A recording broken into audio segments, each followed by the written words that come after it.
Hello students and dear friends, कैसे हैं आप लोग। Welcome to my channel learning pharma cam. आज हम स्टार्ट करने वाले हैं नॉन एक्वस टाइट्रेशन, जो कि एसिड बेस्ड टाइट्रेशन का ही पार्ट है। तो नॉन एक्वस का मीनिंग क्या है? एक्वस मीन्स होता है वाटर, नॉन मीन्स नहीं। मीन्स यहाँ पे हम एज अ सॉल्वेंट वाटर नहीं यूज़ करने वाले हैं, उसकी जगह कुछ और यूज़ करने वाले हैं। ठीक है, तो अगर हम डेफिनेशन को देखें तो क्या है non aqueous titration? Non aqueous titration refers to the titration in which water is not use as a solvent medium. तो यहाँ पे हम वाटर नहीं यूज़ करने वाले हैं एज अ सॉल्वेंट मीडियम। तो कोई सब्सटेंस तो यूज़ करेंगे एज अ सॉल्वेंट, तो वाटर के अलावा हम कुछ भी सॉल्वेंट यूज़ कर सकते हैं। ठीक है, तो क्या है और सॉल्वेंट्स जैसे कि अल्कोहल, एसीटोन, बेंजीन, क्लोरोफॉर्म, कुछ भी यूज़ कर सकते हैं लेकिन वाटर नहीं यूज़ कर सकते। ठीक है, तो जो हमारा एनालाइट है उसको हम वाटर में डिज़ोल्व नहीं करेंगे, हम किसी भी और सॉल्वेंट में डिज़ोल्व करेंगे, ऑर्गेनिक सॉल्वेंट में। उसके बाद हम उसको किसी भी एसिड या बेस के अगेंस्ट टाइट्रेट कर सकते हैं। ठीक है, तो कोई डिफरेंस नहीं है, same as acid based titration है, बस सॉल्वेंट का डिफरेंस है। ठीक है, तो जो थ्योरी और कॉन्सेप्ट है वो भी एसिड बेस्ड टाइट्रेशन का ही अप्लाई होगा। तो सेम थ्योरी एंड कॉन्सेप्ट है। अकॉर्डिंग टू ब्रोस्टेल-लॉरी, जो एसिड और बेस होते हैं वो क्या होते हैं? एसिड जो है वो होता है प्रोटॉन डोनेट करता है किसी और कंपाउंड को।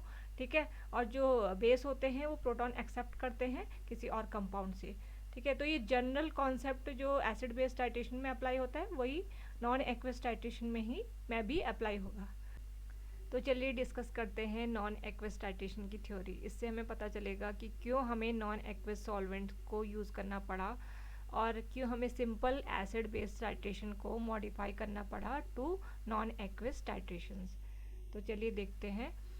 तो अगर हम वीक एसिड या वीक बेस को एज अ एनालाइट ले रहे हैं तो उस केस में हम वाटर को एज अ सॉल्वेंट नहीं ले सकते।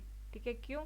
क्योंकि वाटर भी खुद एक वीक एसिड या वीक बेस की तरह एक्ट करता है। ठीक है, तो वाटर भी है और जो हमारा जो पूरा सॉल्यूशन है उसमें वीक एसिड या वीक बेस भी प्रेजेंट है।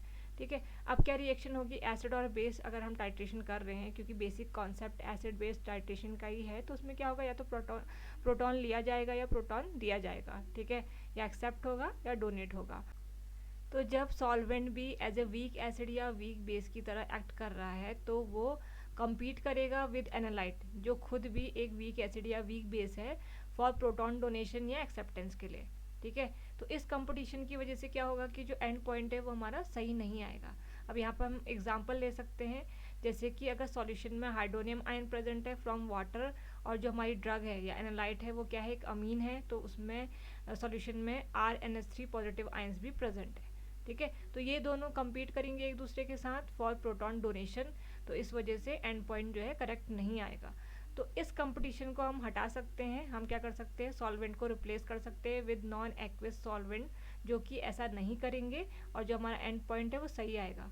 फिर हम एक जनरल रूल भी जो है याद रख सकते हैं कि जो एसिड्स होते हैं अगर उनका pKa ग्रेटर देन 7 है, ठीक है, और बेस का pKa अगर लेस देन 7 है, तो उनको हम एक्यूरेटली डिटरमाइन नहीं कर सकते with the help of aqueous solution. ठीक है, उस केस में हमें एक्वस मीन्स जो वाटर है उसको रिप्लेस करना पड़ेगा विद नॉन एक्वस सॉल्वेंट्स। ठीक है, तो ये था हमारा थ्योरी। तो एडवांटेज क्या है नॉन एक्वस टाइट्रेशन के, या इससे हम एप्लीकेशन भी बोल सकते हैं। तो नॉन एक्वस टाइट्रेशन को हम दो प्रॉब्लम्स को हटाने के लिए यूज़ करते हैं। पहला, जब वाटर जो है टाइट्रेंट या एनालाइट के साथ इंटरेक्ट कर रहा है, मीन्स कुछ प्रॉब्लम क्रिएट कर रहा है, तो वाटर खुद वीक एसिड वीक बेस की तरह एक्ट कर रहा है, और टाइट्रेंट भी अगर वीक एसिड या वीक बेस हम यूज़ कर रहे हैं, और एनालाइट भी, एनालाइट के साथ तो है ही प्रॉब्लम, ठीक है, टाइट्रेंट के साथ भी हो सकती है क्योंकि वो भी एक वीक एसिड या वीक बेस ही होगा। तो अगर उस केस में हम वाटर को हटा देंगे और उसकी जगह हम कोई नॉन एक्वस सॉल्वेंट ले लेंगे।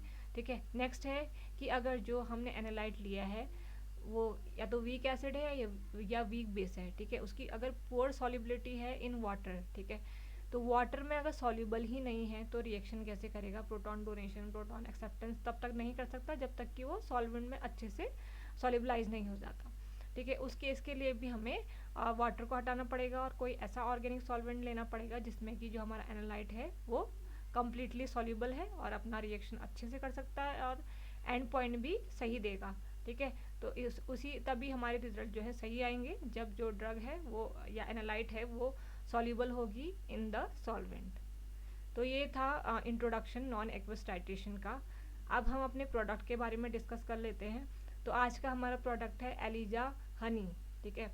तो ये हनी जो है ये 100% ऑर्गेनिक हनी है, अनप्रोसेस्ड है, ठीक है, रॉ हनी है, ठीक है, अनपास्चुराइड है और इसमें कोई भी हीट के थ्रू इसको प्रोसेसिंग नहीं की गई है। तो अगर आप इस हनी को ख़रीदना चाहते हैं तो इसका लिंक मैंने डिस्क्रिप्शन बॉक्स में दे दिया है, वहाँ जाकर आप ख़रीद सकते हैं। तो हनी को आप as a substitute of sugar use कीजिए अपने किड्स के लिए, और आप फेस पैक में यूज़ कर सकते हैं, आप ग्रीन टी में यूज़ कर सकते हैं, आप जहाँ पर भी आप शुगर यूज़ करते हैं आप इसको यूज़ कर सकते हैं, ठीक है। तो एज अ फार्मासिस्ट हमारी रिस्पॉन्सिबिलिटी है कि हम लोगों को इनक्रेज करें, अपनी फैमिली मेम्बर्स को, अपने आसपास के लोगों को, ताकि वो अच्छे प्रोडक्ट यूज़ करें जो कि उनकी हेल्थ के लिए अच्छा है। तो इसीलिए मैं ये प्रोडक्ट को रिकमेंड करती हूँ कि आप लोग इसे ज़रूर यूज़ करें अगर आप हनी ख़रीदने जा रहे हैं तो, ठीक है। तो अगर वीडियो पसंद आई हो तो लाइक एंड शेयर ज़रूर कीजिए, चैनल को सब्सक्राइब कर दीजिए और बेल आइकन दबाना ना भूलिए। तो मिलते हैं नेक्स्ट वीडियो में, नॉन एक्वेस टाइट्रेशन को ही कंटिन्यू करेंगे, ठीक है। तो thanks for watching, thank you.